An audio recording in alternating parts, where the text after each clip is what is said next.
¿Qué tal a todos? Qué gusto saludarlos. Bienvenidos a nuestro podcast de la agencia de marketing Comuniquen Digital. Mi nombre es Cristian Racines y hoy vamos a hablar de distintos temas, dos en particular que son muy importantes y que pueden ser una tendencia relevante a lo largo de este año 2025. Es nuestro podcast del primero de este año y para mí es un gusto presentar a Galo Juca, que es quien nos va a contar directamente desde la ciudad de Nueva York cómo se están moviendo las distintas tendencias en lo que tiene que ver principalmente con real estate y también con el trading, que son dos, digamos, modelos de negocio que en el último tiempo empiezan a ganar mucho terreno en el mercado, el trading mucho más atrás quizás, pero si uno habla de real estate, también desde hace mucho tiempo más atrás. Lo que pasa es que ahora el uso de herramientas digitales, el conocimiento de los modelos de negocios a través de Internet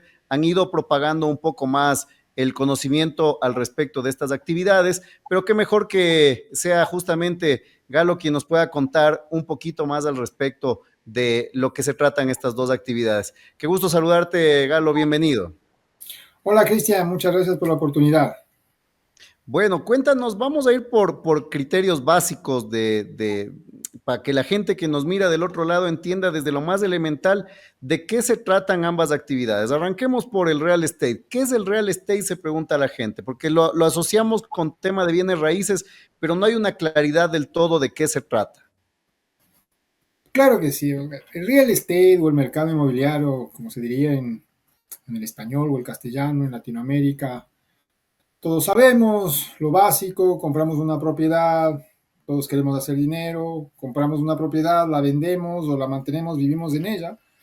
El tema un poco, especialmente como cultura latinoamericana, es que pensamos que el mercado inmobiliario, la compra de una propiedad, ya sea comercial o residencial, siempre va a subir de precio, lo cual no es verdad. Tiene que comprarse una propiedad y siempre tiene que haber una estrategia de salida, de compra y de entrada y de salida. Así sea la propiedad que tú obviamente en la cual vas a vivir y tienes como mente en tu cabeza, que va a ser la herencia o que va a ser tal vez la compra más grande en tu vida y va a ser el patrimonio para tu familia para que sigas construyendo riqueza. Es súper curioso, pero el 90% de latinos en los Estados Unidos jamás ven réditos económicos de lo que es la venta de esa propiedad, Uh -huh. porque la compran y nunca la venden. Entonces, obviamente, al comprarla y mantenerla, obviamente el precio va a subir. En el mercado inmobiliario, como en el mercado financiero, si tú mantienes una propiedad más de 10 años, jamás vas a perder dinero. Uh -huh. Pero si tú la compraste en el 2020, durante el COVID, y la vendes ahora, puede ser posible que dependiendo del lugar en donde lo compraste en los Estados Unidos, ganes dinero. Pero hay ciertos estados, ciertas ciudades en las cuales el mercado ya se está empezando a contraer. ¿Por qué se está empezando a contraer? El gobierno, el Banco Federal de los Estados Unidos ha venido subiendo tasas de interés en los últimos 2 años para obviamente controlar una inflación galopante en los Estados Unidos después del COVID. Uh, la meta de ellos ha sido bajar la tasa de interés, perdón, la inflación al 2%. Pienso yo, en mi humilde opinión, que es una meta fuera de lugar. Actualmente, realmente la meta en la inflación debería ser 3%. Una razón simple. Hace 40, 50 años que la meta era 2% de inflación, no había Internet. Hoy Uh en -huh. día, con el Internet, la compra de bienes y servicios está en la palma de tu mano. Uh -huh. Es obviamente la velocidad de la que es compra de bienes y servicios hace que los precios suban. Entonces, realmente la meta debería ser 3. Obviamente el Banco Federal sigue con el 2% acá en los Estados Unidos. Eso lo que ha logrado es que tengamos tasas de interés en compra de casas residenciales a 30 años, que es lo que más se compra allá, de casi el 7%. 7% en países latinoamericanos no puede sonar a mucho. Uh -huh. Pero acá en los Sí, Estados pero Unidos. tenemos tasas de interés del 15, del 14, del 16 hasta el 18%. Exacto, pero queremos hablar aquí las realidades. Pero si tú vives en Nueva York y el promedio de una propiedad de Manhattan es de 1.7 millones de dólares, 7% tasa de interés a 30 años, estamos hablando de números colosales al mes. Uh -huh. Más impuestos y más seguros. Uh -huh. Solo para darte un ejemplo, una casa de $1 millón en un área, estamos hablando del mercado inmobiliario en Estados Unidos, en áreas Ujú, como Nueva York, New Jersey, $1 millón, 20% de entrada, $800,000 una deuda, 30 años, sin contar impuestos y seguros, $7,000, $8,000 al mes, solo en hipoteca. ujú. A eso tienes que adherirle impuestos dependiendo de la ciudad o donde tú vivas, y tienes que adherirle el seguro también, que va a ser un costo. O sea, estamos hablando entre $10,000 a $12,000 al mes, solo en Ujú, una hipoteca. Entonces, quiero dejar eso claro a la gente, porque tasas de interés del 7% puede ser que en países como en el Ecuador puede sonar, oh, pero es nada. Claro que es nada si el promedio de la propiedad en un país es de $50,000. Pero si el ujú. promedio de un lugar en el cual tú compras una propiedad es de 1.7, es bastante. Y si Es el ingreso bastante. per cápita en ese país es de $70,000 al año, esa es la situación que ha pasado acá. Ujú. No sé si eso queda claro. Como una simple, en este caso, introducción de lo que pasa acá en los Estados Unidos con el tema inmobiliario y con lo que es lo simple, comprar y vender una casa.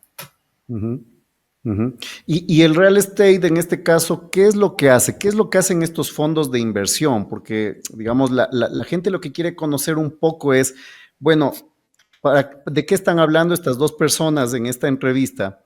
Eh, que me pueda beneficiar a mí que estoy en el Ecuador y qué rédito le puedo sacar a eso.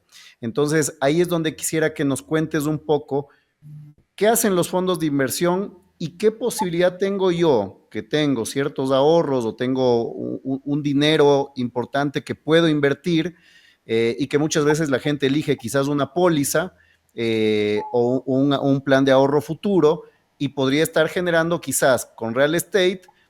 No solo tener un título de propiedad, por ejemplo, en los Estados Unidos, sino que además tener retornos de inversión, qué sé yo, entre el 12, 14, 17% anual.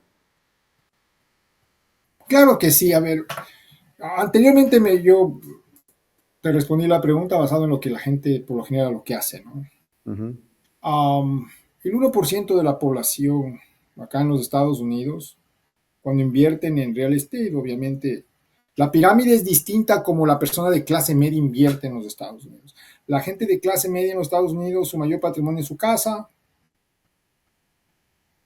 dinero en el banco y planes de retiro.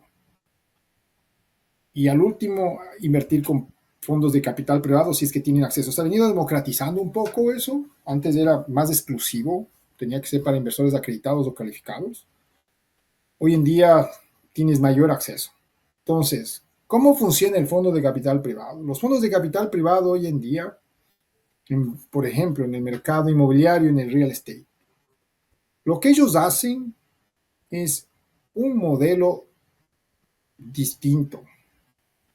Ellos no utilizan, el fondo de capital privado no utiliza dinero. El fondo de capital privado utiliza dinero de inversores y de bancos. Uh -huh. Ejemplo, un fondo de capital privado tiene como meta comprar una propiedad a bajo precio, arreglarla y venderla. Vida real, propiedad que invertí yo acá. Propiedad en Michigan, $80,000. La propiedad está para arreglarla. Se compra la propiedad, $80,000. Y el fondo de capital privado dice, ok, Galo, tengo esta propiedad, $80,000. Te doy 17.5% de retorno anual. Máximo, máximo que vas a tener este dinero invertido es 2 años. Nos da $50,000. $50,000 lo toma el fondo de capital privado, los otros $30,000 para comprar la propiedad se apalanca con bancos. Los bancos financian esos $30,000 para comprar la propiedad y los bancos financian los costos de arreglo y renovación de la propiedad. Uh -huh. Para esto, obviamente, todo es presentado por el fondo de capital privado. Tu inversor lo único que hace es dar tu dinero. El fondo de capital privado se encarga, dinero con el banco, cierre de la propiedad, renovaciones. Aproximadamente después de 18 meses, llevó un año aproximadamente a renovar la propiedad. La propiedad se renovó, después de que se renovó se puso en el mercado en $270,000. Uh La -huh. propiedad se vendió en $280,000. Yo en este caso el inversor, $50,000, tuve un retorno del 35%. $18,000 aproximadamente, no moví un dedo. Y la propiedad se Simplemente vendió pusiste el dinero a trabajar por ti durante 2 años. durante 2 años. Puede ser menos, porque puede ser que la propiedad se vende en menos tiempo. Lo máximo es 2 años. Puede ser que se venda en 8 meses. Puede ser que Ujú. se venda en 6 o puede ser que se venda en 12 meses. Pero si se vende en 12 meses, tú tienes tu 17.5%. Si se vende en 18 meses, tienes 17.5 más lo prorrateado de 17.5% anual, que en este caso va a ser aproximadamente 26%. Sentado, tú no mueves un dedo.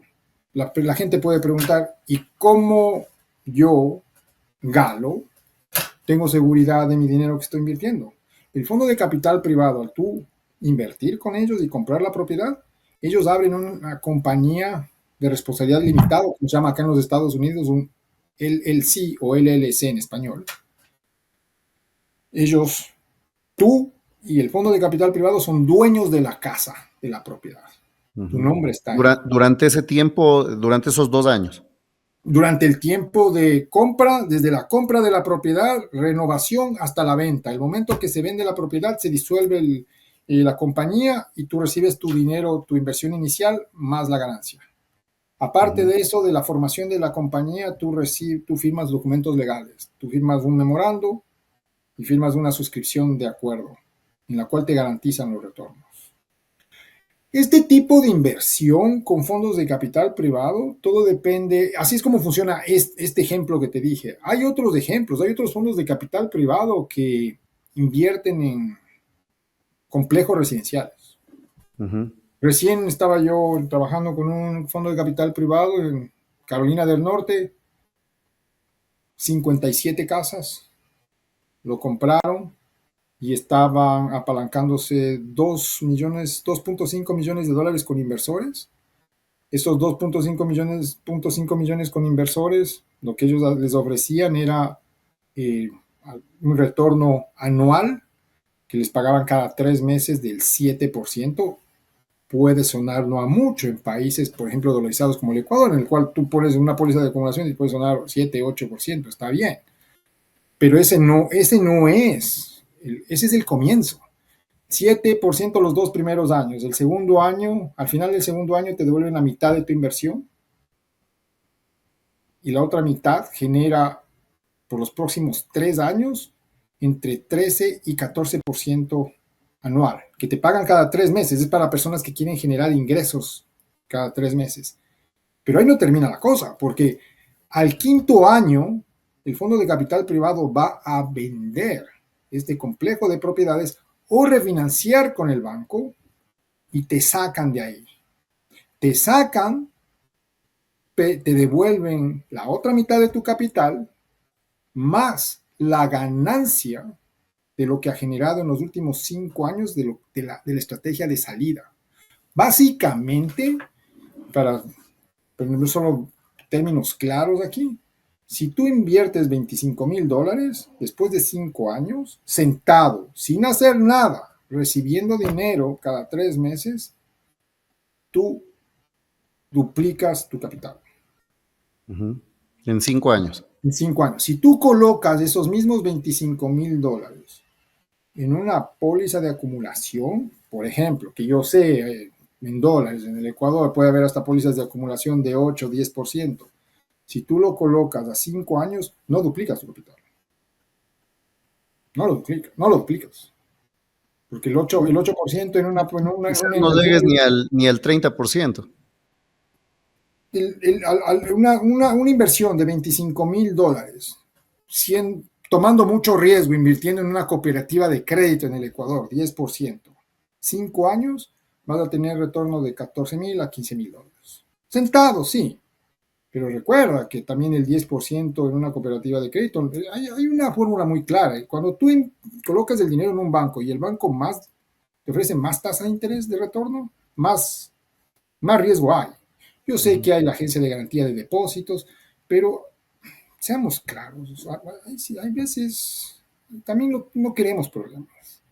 Habrá personas que me dicen, bueno, pero también invertir con un fondo de capital privado, también hay riesgo. En todo hay riesgo. La pregunta es, en base a ese riesgo, ¿qué retorno quiero tener? ¿Quiero tener un retorno del 20-30% después de 5 años o quiero tener un retorno del 110-120% en 5 años? Ujú. Entonces todo depende de ti. ¿Y qué beneficio tengo cuando, por ejemplo, el grupo inversor y la persona que invierte, obviamente, tienen un título de propiedad en los Estados Unidos? ¿Qué beneficio me trae tener eso, por ejemplo, durante 2 años? Ahí viene el tema de impuestos. Todo depende de cada persona. Si una persona no reside en los Estados Unidos, si una persona no reside en los Estados Unidos más de 180 días, no paga impuestos en las ganancias. Si una persona reside en los Estados Unidos, paga impuestos de las ganancias, pero los impuestos son menos que lo que tú tienes del dinero en el banco. Yo sé que hay personas que tienen dinero en los Estados Unidos, por ejemplo, en el banco. Este momento en el banco, en una tasa de alto rendimiento, 4.1, 4.2, 4.5, pero lo que la mayoría de las personas no saben y los contadores no les dicen es que ese 4.5%, por ejemplo, si vives en el estado de Nueva York o New Jersey, pagas tres impuestos: impuesto federal, impuesto estatal, impuesto local. Entonces el 4.5% menos aproximadamente 40% en impuestos no es 4.5%, aproximadamente 2.2%. Menos la inflación del 3, tu retorno real es negativo. Ujú. Tu retorno ajustado por inflación es negativo. Yo siempre le hablo a la gente de que tenemos que... La inflación es el enemigo invisible. Los $100,000 o los 20,000 o los 10,000 o los $1,000 que tienes no tiene el mismo valor hoy que va a tener en 5 años. Tienes que buscar alternativas para que ese dinero crezca.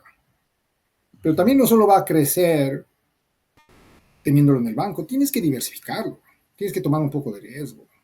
Porque hay gente que me dice, sí, mis 10,000 de hace 10 años, sí, pero la Coca-Cola de hace 10 años tampoco cuesta lo mismo, ¿no? Ujú. Entonces tienes que tomar en cuenta esos factores. Para eso también cada caso es distinto y lo que le recomendaría a cada persona si desea tener una conversación más amplia es también, obviamente, conversar con un contador, porque Ujú. cada situación es distinta en cada persona. Ujú, ujú. Y en tu caso, por ejemplo, ¿cuál es la función netamente de asesoría que tú das? O, por ejemplo, si alguien quiere invertir, ¿cuál sería ahí tu rol? Yo trabajo con distintos fondos de capital privado, tengo contacto directo con ellos. Mi rol básicamente es conectar a estos inversores con los fondos de capital privado. Yo creo que esta es una ventaja también para el posible inversionista porque te da una visión más amplia de parte de la persona con la que tú estás conversando. Es distinto conversar con una persona que trabaja para una empresa y mira, esto es lo mejor. Bueno, ok, puede ser que no. Distinto que conversar con una persona y converse contigo y te diga cuál es tu estrategia, qué quieres hacer. ¿Quieres generar ingresos mensuales? ¿Quieres generar ingresos anuales? Tu estrategia es de acumulación de capital, tu estrategia es retiro, tu estrategia es transferencia de activos a tu familia. ¿Cuál es? Entonces, obviamente, en base a eso, yo le puedo ubicar si quiere invertir en real estate con la mejor estrategia al respecto. Uh, si quiere invertir en algún otro vehículo financiero y puede hacerlo, le puedo guiar. Ujú. Hay muchas cosas que uno realmente puede hacer más que tener dinero en el banco, créamelo. Me interesa desde el tema de la tecnología y cómo va avanzando el mundo a pasos vertiginosos realmente. eh, digamos, con plataformas digitales que nos permiten hoy comunicarnos como esta, a través del podcasting, a través de las redes sociales, a través del network marketing. Es decir, hay muchas alternativas hoy para difundir y conocer, pero a mí me interesa en particular saber cómo yo puedo, siendo un fondo de capital o un fondo de inversión, cómo la inteligencia artificial o ciertas herramientas hoy están a favor de saber si determinada propiedad puede ser o no rentable para nosotros, hacernos cargo de esa propiedad y aplicar todo lo que nos acabas de contar. ¿Cómo se encuentran esas propiedades hoy de oportunidad? A ver, esas propiedades de oportunidad tú las puedes realmente encontrar. Simplemente vas a Google, ingresas propiedades de inversión, por ejemplo, en los Estados Unidos, y te va a aparecer un sinnúmero de compañías. Um, Acá también hay un sistema que se llama el NMLS, pero ese es exclusivo para personas que tienen licencia de, en este caso, de corredores de bienes raíces, como se dice en español, o broker de real estate acá en los Estados Unidos. Uh, Realmente yo lo que recomiendo a las personas, si están interesadas en invertir en el exterior en general, en real estate, es investigación. Yo voy a traer a colación algo, es investigar, es educarse y conversar con alguien que les pueda guiar. Um, yo te voy a dar un ejemplo. Acá en los Estados Unidos las personas que no tienen un asesor financiero pierden un promedio al año de $1,800 porque simplemente no quieren conversar con alguien que les da una guía. No quieren conversar con alguien que les dé una guía porque les cuesta $100 la hora. Pero los $100 la hora les puede cambiar la visión en muchas cosas. Solo con una hora de conversar. Mi recomendación, si alguien del exterior tiene la idea de invertir, es conversar con alguien que les puede guiar, una guía. Yo te voy a poner un ejemplo. Robert Kiyosaki, que es muy conocido, escribió Padre Rico, Padre Pobre. Él cuenta que un día estaba en el aeropuerto y una mujer le reconoció, se acercó y le dijo, mira, qué gusto conocerte, ¿sabes qué? Tengo $20,000. ¿En qué puedo invertir? Y la respuesta de él fue, ¿en qué quieres invertir? Anda, invierte en educación y después invierte. Esa, Nada más acertado aparte. esa es la respuesta, porque el tema de educación o pagar por un servicio con alguien que te va a dar una guía no tiene precio. O sea, no lo ves como un gasto, míralo como una inversión. La cantidad de dinero que tú vas a pagar mínima en ese momento te va a ahorrar tiempo y a la vez que es tiempo, porque el tiempo es un recurso que nunca se recupera, te va a ahorrar, te va a generar retornos. Es simplemente cambiar el clic. Ujú. Cambiar el mindset de la gente, ¿no? Sí, como un gasto. Hablemos, hablemos un poco de cuáles son los montos o los valores con los que una persona mínimamente podría entrar a un fondo de inversión. ¿Cuánto es el valor mínimo que yo, por ejemplo, que vivo aquí en el Ecuador, que tengo un recurso, digamos, no similar al que puede tener un trabajador en los Estados Unidos? Sí. Pero tengo una oportunidad porque me va un poco mejor en la vida, ¿cuánto debería ser el valor mínimo que yo debería tener como para poder decir voy a hacer una inversión en los Estados Unidos en real estate? Ok, si tú quieres invertir con fondos de capital privado directamente, realísticamente acá en los Estados Unidos lo mínimo que yo he visto es $25,000. ¿Ok? Hay otra alternativa que tú puedes invertir en el mercado inmobiliario, residencial, comercial, industrial en los Estados Unidos igualmente, que es a través de, en inglés, Real Estate Investment Trust. Básicamente tú compras acciones de estos fideicomisos que invierten en el mercado residencial, industrial, comercial, y ellos te pagan, dependiendo del trust o el fideicomiso, ellos te pagan mensualidades, 5, 10, yo he visto hasta del 20%. Obviamente hay fluctuación en el mercado de la acción que compras. Ahí no hay mínimos. Puedes comprar una acción, hay acciones, yo he visto investment trust de $1, obviamente, no, obviamente tiene mayor riesgo, y he visto investment trusts mayores. Puedes hacerlo a través de una cuenta de broker. Obviamente, como te digo, todo depende de cada persona y toda persona el riesgo. Fondos de capital privado, sí, es factible, puede ser factible para una persona, tiene que entenderlo. El mínimo de inversión es $25,000, de los que yo he visto, de los que yo he trabajado. Si quieres invertir en el real estate a través de con montos menores, puedes hacerlo a través de Real Estate Investment Trust. Y me gustaría hasta traerlo a colación, Lionel Messi. Nadie sabe. Lionel Messi tiene un real estate investment trust de más o menos de 300 millones de dólares en Europa. La gente no lo sabe, porque la gente lo compra en el mercado financiero, pero él lo tiene. Compra propiedades y obviamente vienen los inversores, generan a través de las acciones y estos investment trusts a través del mundo, o en este caso de Europa, con el caso que te digo, todo lo que generan en retorno a través de las rentas, dependiendo de la estrategia del fideicomiso, les pagan a los inversionistas. Creo que el ejemplo es claro, ¿no? Y lo traje hasta Ujú. para el deporte. Es decir, incluso tienes ahí una cuota de anonimato porque lo compras en el mercado financiero, no sabes de quién estás comprando. Estás Sí, comprando simplemente, digamos, ¿estás comprando un título de propiedad al final o no? si tú inviertes en Real Estate Investment Trust, lo que estás comprando no es un título de propiedad, lo que estás comprando es acciones en el título de propiedad. Ujú, Si tú inviertes con fondos de capital privado a través de una empresa, ¿sí? Tú estás comprando o invirtiendo en una propiedad. Son dos ujú, figuras distintas. Con el fondo de capital privado obviamente no hay fluctuación de tu dinero porque es un contrato con un retorno garantizado. En el Real Estate Investment Trust no hay nada garantizado. Es como comprar una acción de Apple, Tesla. La diferencia es que te pagan dividendos o mensualidades que pueden ser trimestrales, mensuales o o semestrales y trimestrales y semestrales he visto yo, depende del investment trust. Entonces todo depende de la estrategia. Como digo nuevamente, todo depende del riesgo de tolerancia de la persona, qué riesgo quiero tomar, cómo quiero hacerlo, qué quiero hacer, qué capital tengo y súper importante, ¿entiendo lo que voy a hacer o no?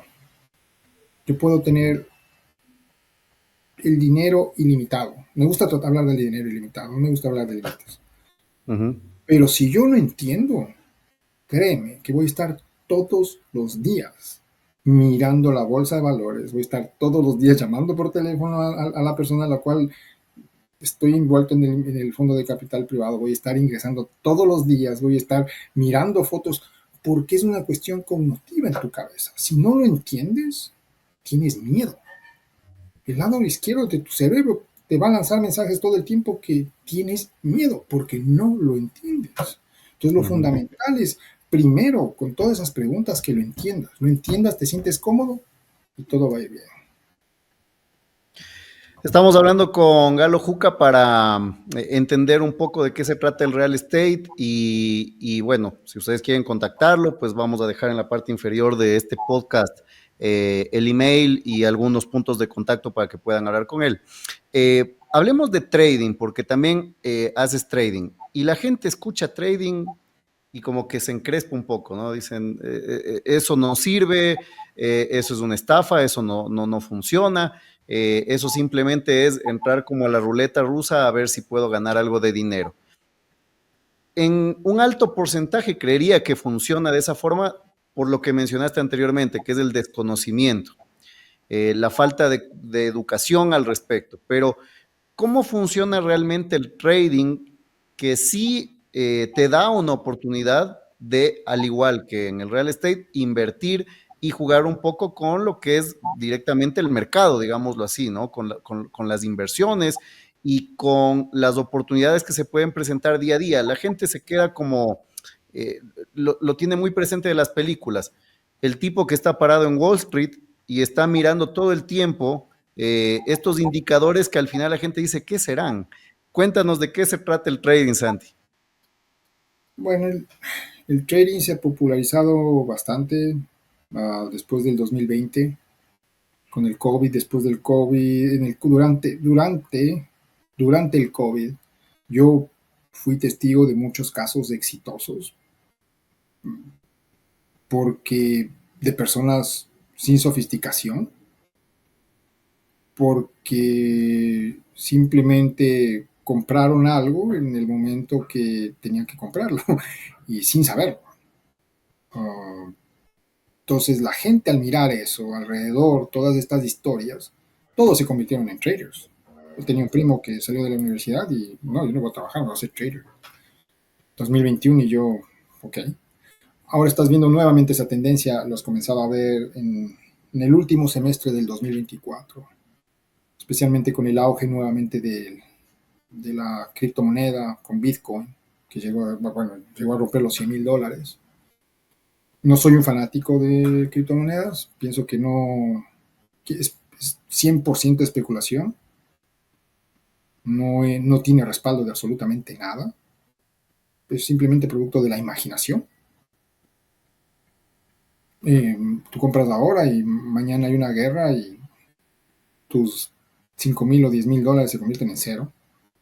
No tiene respaldo ni de una empresa, no tiene respaldo de un gobierno, no tiene respaldo de oro, no tiene respaldo de propiedades, no tiene respaldo de nada.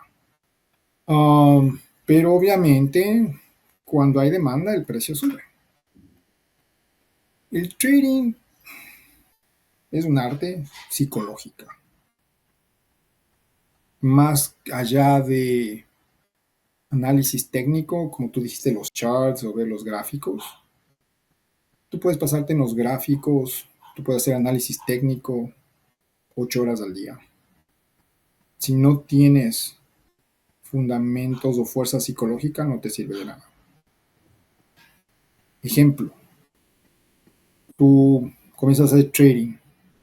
Yo hago trading de futuros, contratos de futuro. Un contrato de futuro del Dow Jones, $5 por punto. Tú compras un contrato,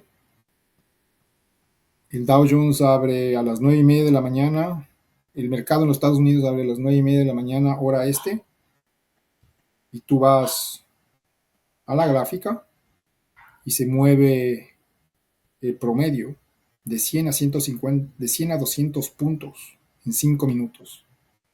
Si tú compras un contrato $5, quiere decir que se mueve en menos de 5 minutos entre 100 y $200 un contrato.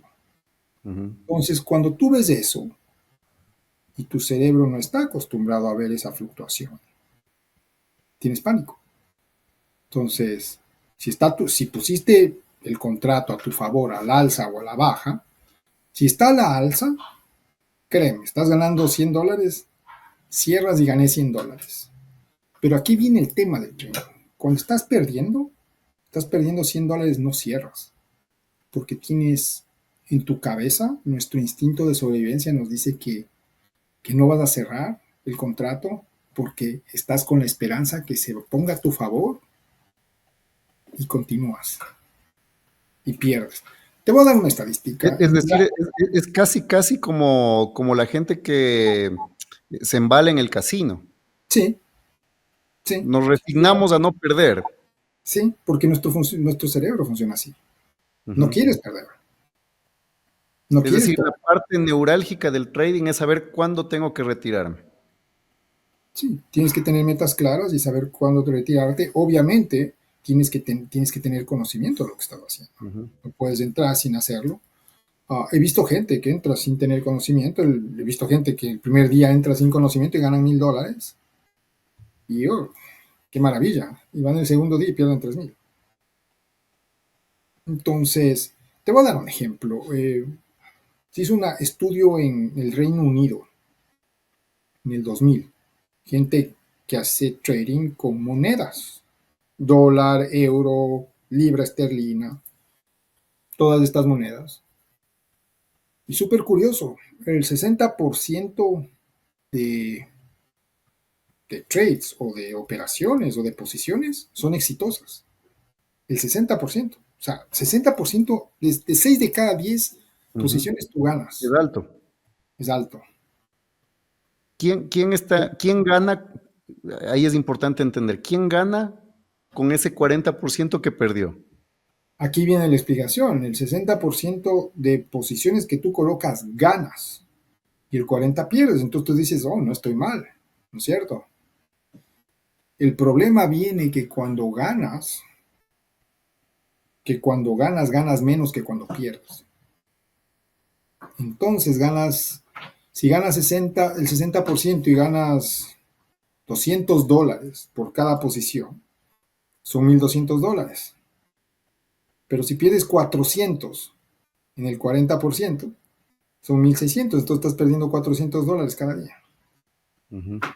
Esa es la realidad del trading. En el trading, dependiendo geográficamente dónde estés, puede variar. El 90 al 95% de personas pierden dinero. Ujú. Hay, ¿Quiénes, hay personas que en un día pierden todo. quiénes son las empresas que cotizan, por ejemplo, en bolsa y que en este caso, pues, empiezan a tener esta participación de usuarios que quieren tener una acción o quieren generar rentabilidad a través del trading? ¿Qué empresas entran ahí o cuáles son los requisitos para entrar ahí? Si resides en los Estados Unidos tienes que abrir una cuenta, todo depende también qué tipo de trading quieres hacer. Puedes hacer trading de opciones, de futuros, de acciones, um, entre otros. Si tú quieres hacer trading al día, obviamente tienes